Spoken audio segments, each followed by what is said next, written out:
Hello everyone, welcome back to my YouTube channel English भाषा का ज्ञान। आज की वीडियो में मैं आपको बताऊंगा एक ऐसी प्रीपोजिशन के बारे में जिसमें केवल एक वर्ड लगाने से ही उसका मीनिंग कैसे बदल जाता है।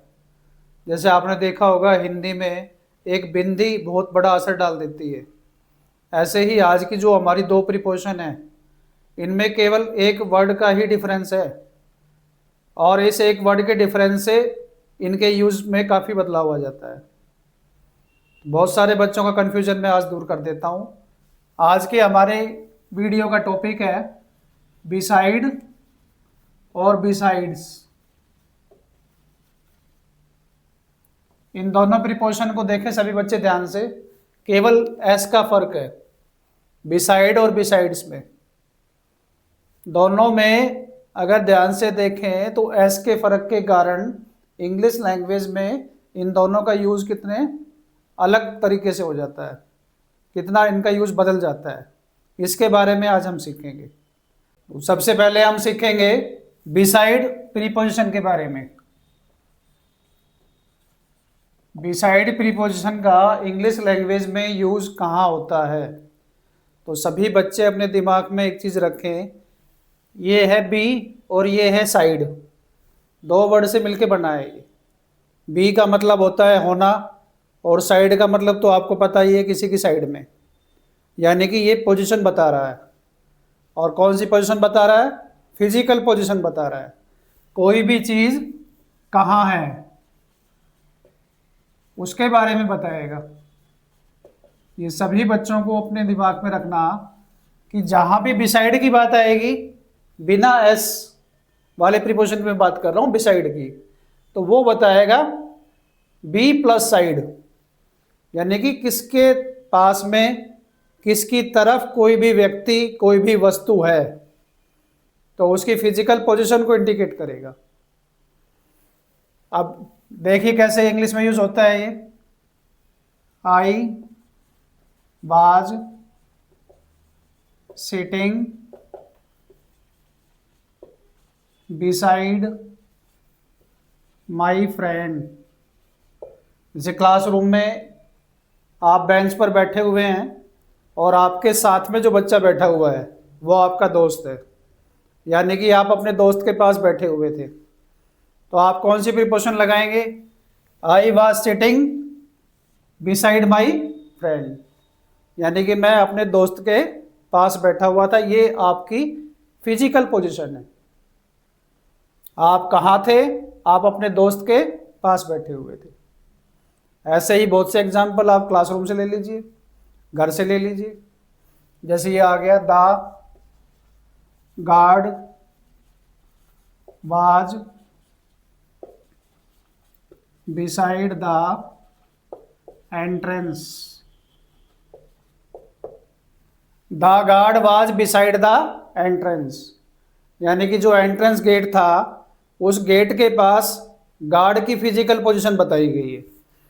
ये जो प्रीपोजिशन है बिसाइड, ये किसकी पोजीशन बता रही है? गार्ड की। और कौन सी पोजीशन बताई कि गार्ड कहाँ था? एंट्रेंस गेट, यानी कि जहाँ से हम अंदर आते हैं वहाँ पर गार्ड खड़ा हुआ था। ये पोजीशन है। और एग्जांपल देखिए, आई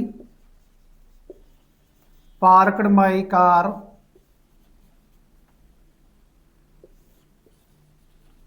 ब्लैंक द वॉल। अब आप बताइए, I parked my car blank the wall, आपने अपनी कार पार्क की दीवार के साथ, तो कौन सी प्रीपोजिशन आई? Beside. I parked my car beside the wall. Clear है सब बच्चों को? बिसाइड का सबसे पहला और बेसिक यूज है वो है फिजिकल पोजीशन। कोई भी व्यक्ति कोई भी वस्तु किस जगह है, ये मैंने आपको वस्तु के बारे में बताया और ये व्यक्ति के बारे में बताया। इन दोनों की फिजिकल पोजीशन बता रही है बिसाइड प्रीपोजिशन, तो ये इसका पहला यूज है। सभी बच्चों को याद रखना है। बहुत से एग्जाम्पल है आपके पास ऐसे जो आप डेली लाइफ में बोलते हैं हिंदी में। I was standing beside the door, I was sitting beside the table, the chair was beside the table. जैसे हमें कोई चेयर की पोजीशन बतानी है कि रूम के अंदर एक चेयर है, वो चेयर कहाँ रखी हुई है, तो हम बताएं the chair was beside the bed, the chair was beside the table. बहुत से एग्जाम्पल मिल जाएंगे। तो उसके लिए आपने ये ध्यान में रखना, जिस प्रीपोजिशन के अंदर एस नहीं लगा हुआ वो प्रीपोजिशन फिजिकल पोजीशन बताती है। क्या आपको पता है फिजिकल पोजीशन के अलावा बिसाइड का एक यूज और भी है जो कि बहुत कम बच्चे जानते हैं। लेकिन ऐसे सेंटेंस जिसमें हम डेली बिसाइड प्रीपोजिशन को यूज करके बोलते हैं और बच्चों को जानकारी नहीं है इस चीज़ की। कंपैरिजन के केस में भी बिसाइड प्रीपोजिशन का यूज हो सकता है। कंपैरिजन इन द सेंस किसी भी चीज़ को बहुत कम के रूप में बताएंगे। जब हम जैसे जनरली हम बोलते हैं मेरी समस्या तो तुम्हारे सामने कुछ भी नहीं है, उसकी नॉलेज तुम्हारे सामने कुछ भी नहीं है। इस तरह के वाक्य बच्चे रोज बोलते हैं। अब ये जो कंपैरिजन है, एक चीज़ के तुलना में कोई भी चीज़ है वो बहुत छोटी है, उस कंपैरिजन को करने के लिए यानी कि सबसे पहले इधर हम रखेंगे कम चीज़ के बारे में बताते हुए, और बिसाइड प्रीपोजिशन के बाद जो चीज़ आएगी वो ज़्यादा को शो करेगी। तो सेकेंड यूज इसका हुआ कंपैरिजन केस में। कंपैरिजन मैंने बताया किस सेंस में कंपैरिजन, कंपैरिजन कोई हाइट के बारे में नहीं है। ये एक ऐसा कंपैरिजन है जो ये बताएगा कि कोई भी चीज़ किसी दूसरे व्यक्ति की तुलना में कुछ भी नहीं है कि सेंस में आएगा। जैसे ये आ गया your achievement are small beside hers. Your achievements are small beside hers, यानी कि यहाँ कंपैरिजन देखना किसका किया गया है। यहाँ कंपैरिजन किया गया कि तुम्हारा जो अचीवमेंट्स हैं, तुम्हारी जो उपलब्धियां हैं वो छोटी हैं किसकी तुलना में, हर्ष, उसकी तुलना में। यानी कि इसकी तुलना एक लड़की से की गई या एक महिला से की गई, जिसमें यह बताया गया कि तुम्हारी उपलब्धियां तो उसके सामने कुछ भी नहीं है। अभी इसमें मैं एक एग्जाम्पल और बताता हूं आपको, ताकि आपका डाउट बिल्कुल क्लियर हो जाए इस चीज़ को लेके कि कंपैरिजन में बिसाइड प्रीपोजिशन कैसे काम करती है। सभी बच्चे इस एग्जाम्पल को देखें ध्यान से।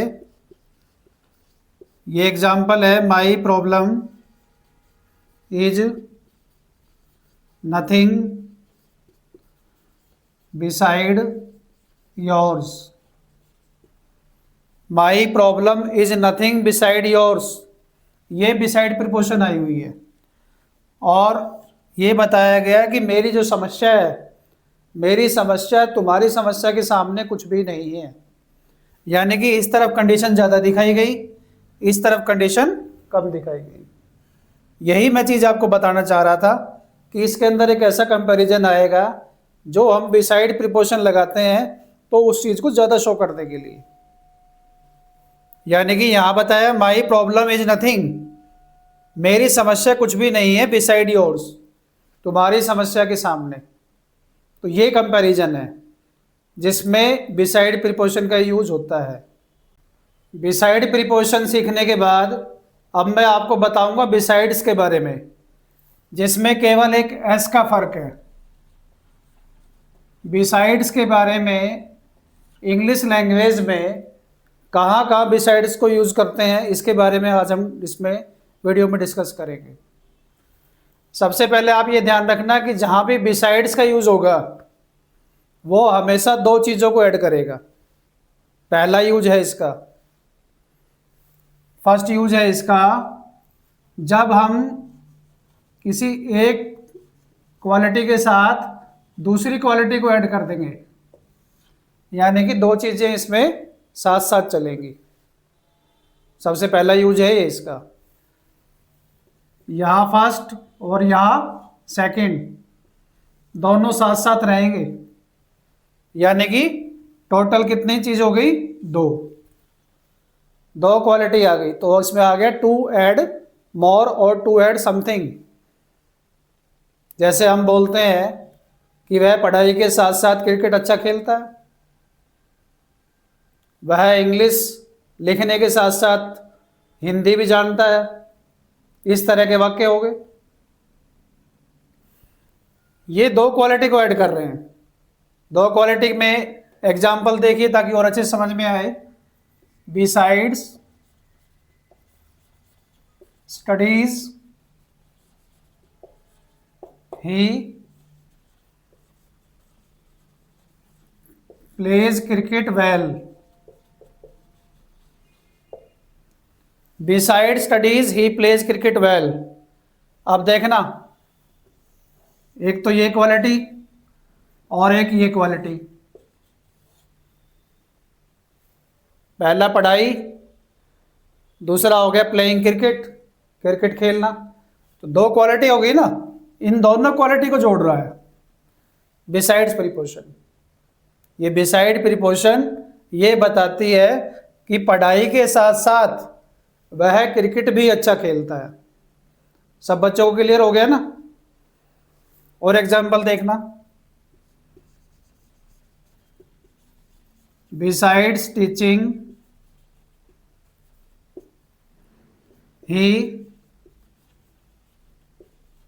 Rights book. बिसाइड्स टीचिंग ही राइट्स बुक, यानी कि पढ़ाई के अलावा या पढ़ाई के साथ साथ वह किताब भी लिखता है। तो दोनों क्वालिटी आ गई ना। पढ़ाई तो वो कराता ही है, टीचर तो वो है ही, पढ़ाता भी है और उसके साथ साथ किताब भी लिखता है। तो ये टीचिंग और ये राइटिंग बुक, ये दो क्वालिटी आ गई। इन दोनों क्वालिटी को जोड़ा गया बिसाइड्स प्रीपोजिशन के साथ। ये बिसाइड्स प्रीपोजिशन आई। समझ में आ गया होगा सभी बच्चों को। जब दो क्वालिटी साथ साथ चलेंगी तब हम बिसाइड प्रीपोजिशन का यूज करेंगे। अब कैसे ये एक के भी बारे में काम करती है, अभी ये तो थे दोनों एक साथ। अब हम डिस्कस करेंगे जहां केवल एक के बारे में बताएं। जैसे हम कहते हैं कि तुम्हारे अलावा मेरी मदद करने कोई नहीं आया। तुम्हारे अलावा मेरी मदद करने कोई नहीं आया, यानी कि हम केवल एक की बात कर रहे हैं, दो की बात नहीं कर रहे। तो कैसे यूज होगा सेकंड यूज में इसका? जैसे ये आ गया आपका sentence, no one came to help me besides you. देखो ये no one came to help me, मेरी मदद करने कोई नहीं आया, बिसाइड्स यू, तुम्हारे अलावा। इधर नेगेटिव सेंस आ गई ना। तो ये किसको शो कर रहा है? केवल एक को शो कर रहा है। इधर माइनस हो गया। यहां मैंने बताया था आपको दोनों प्लस हो रहे हैं, ठीक है, दोनों ऐड हो रहे हैं। यहां माइनस है एक तरफ और एक तरफ प्लस है, एक को शो करेगा। और एग्जाम्पल देखो, besides you I have nothing. Besides you I have nothing, मेरे पास कुछ नहीं है तुम्हारे अलावा। Besides you I have nothing. इस एग्जाम्पल से देखना केवल इस चीज पे फोकस किया गया।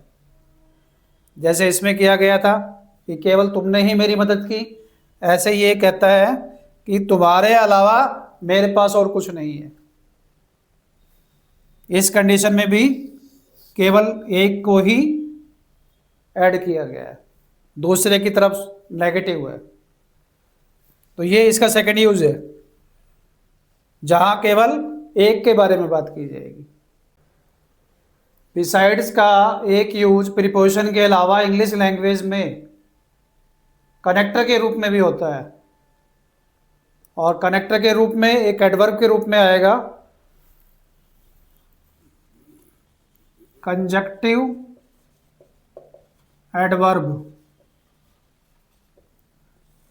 यानी कि कनेक्टर के साथ साथ वो एक एडवर्ब के रूप में रहेगा। और किस सेंस में आएगा ये बिसाइड्स? किसी भी रीजन को स्ट्रॉन्ग करने के लिए, यानी कि उस सेंटेंस के अंदर एक कारण आएगा और उस कारण को और ज़्यादा स्ट्रॉन्ग करने के लिए बिसाइड्स का यूज करते हैं। जैसे हम अक्सर बोलते हैं इस तरह के वाक्य, हमें अब चलना चाहिए, वैसे भी देर हो रही है। देखना इस सेंटेंस को सभी बच्चे ध्यान से, हमें अब चलना चाहिए, वैसे भी देर हो रही है। तो ये जो वैसे भी वर्ड लगाया है ना, ये बिसाइड्स है। इसने क्या किया? बिसाइड्स ने उस रीजन को और स्ट्रॉन्ग कर दिया, यानी कि हमें तो चलना चाहिए, और क्यों चलना चाहिए? वैसे भी हमें देर हो रही है। तो सेंटेंस में कैसे यूज करेंगे इसका? We should leave now, besides it is getting late. We should leave now, besides it is getting late, वैसे भी काफी देर हो रही है। इस चीज को समझना कि यहां जो बिसाइड्स लगाया ये कनेक्टर के रूप में, और कनेक्टर के रूप में तब लगाया जब रीजन को और ज्यादा स्ट्रॉन्ग करने की सेंस में। तो एडवर्ब के रूप में भी और कनेक्टर के रूप में भी, दोनों तरीके से काम करता है। यहां ये प्रीपोजिशन के रूप में नहीं है, बिसाइड्स साथ में था वर्ड, इसलिए मैंने आपको बता दिया कि प्रीपोजिशन के साथ साथ बिसाइड्स का यूज इंग्लिश में एडवर्ब में भी होता है। इसमें और भी एग्जाम्पल के साथ आप इसको और अच्छे तरीके से समझ सकते हैं। जैसे एक एग्जाम्पल ये आ गया, I don't want to go there, besides I am not feeling well.